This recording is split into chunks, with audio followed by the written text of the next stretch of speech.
doing good. I'm doing good. Came out of that one unscathed, so I'm ready to go. With the progression that you guys have made from week 1 to week 2, is this week the perfect challenge for the offense?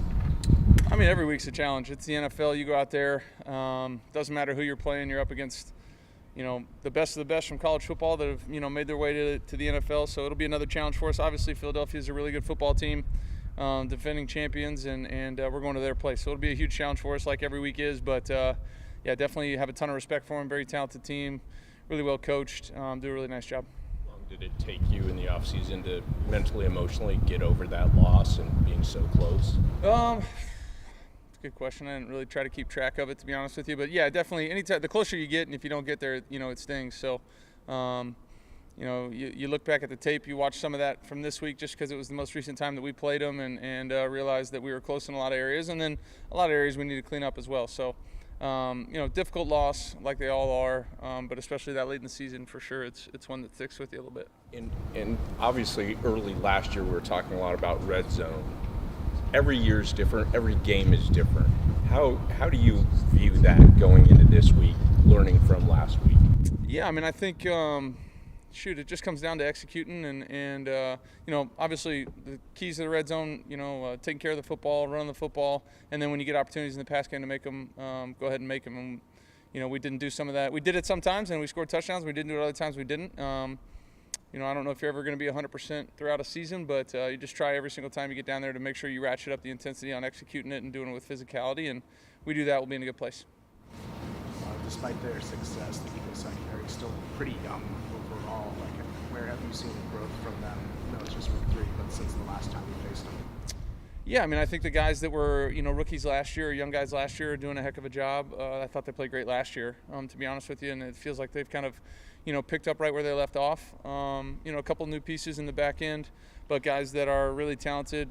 Dory's been in the league for a long time. He's played for, a bunch of years and had, a bunch of battles against him, so he's a really talented player as well. And the young kid they got in at safety looks to be the part as well. It's probably his 3rd NFL game coming up, so there's things you're always going to learn and do as you go along. But I think when you look at them top to bottom, they're really, really talented on the defensive side of the ball. Quarterbacks around the league, you're dealing with injuries. For him, it's very early in his career. He's dealt with that. I know he's dealt with injuries early in your career. Is there anything you learned from that, and maybe is there a way that helped you at all later in your career? I don't know. I think looking back on mine, it was a long time ago, trying to remember it. But no, I mean, sometimes I think, guys are out because it's an injury that is frankly unlucky. They can't play with it. There's plenty of injuries out there that guys go down with a rolled ankle, or they got this, that, or the other, and they can continue to play through it. It sounds like I'm not talking about one specific person, but there's plenty of guys out there that, just are unable to play through it, and that's part of it. It's unfortunate. It's not a fun part of the game. You spend so much time, I know those guys did, preparing their body and their mind to get ready to play a full NFL season and lead their teams, and when you're not out there, it's tough and it's disappointing, but I'm sure those guys will do everything they can to get back. When Puka and Devontae have both been out there together these first 2 games, what have you noticed about how each of their skill sets not only complement the other, but also just the way that opens up opportunities for each player?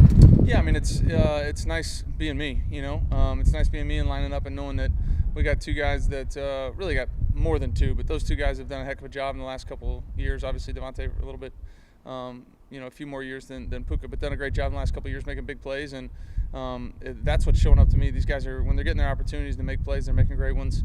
Puka, unbelievable run. That wasn't even a pass thrown to him, but unbelievable run on a short yardage play we had where he scored it from 45. Devontae had a number of great catches and did a great job, getting loose for that touchdown late. So I feel lucky. I know. I'm not every quarterback in the league gets to drop back and throw it and hand it off to the guys that we have, and so I feel good about that.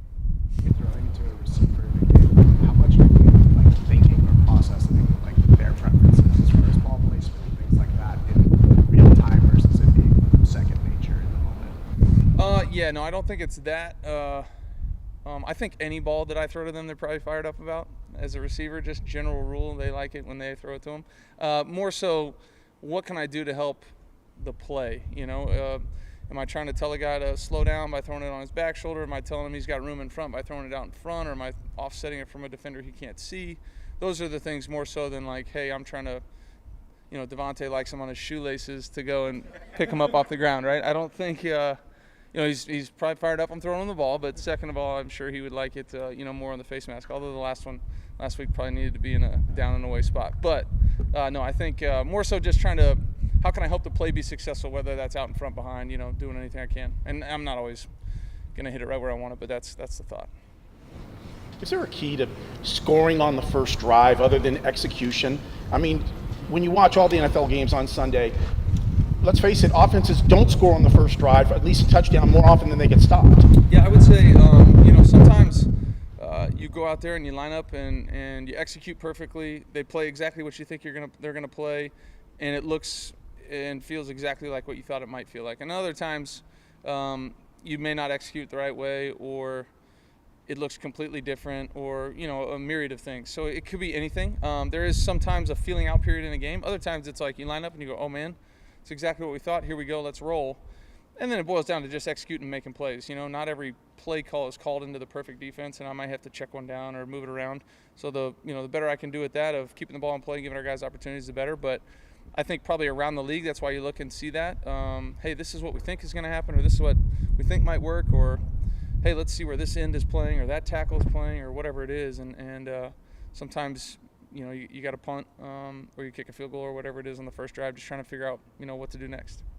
Think about going up against the Vic Fangio defense. Just what kind of stands out about just his approach and what makes his defense kind of unique? Yeah, I mean, he's as good as there is doing it. Has been for a long time. Had a lot of games against teams that he's coached, either as a head coach or on the defensive side of the ball. Ton of respect for who he is as a coach, the way he sets up his players to be successful.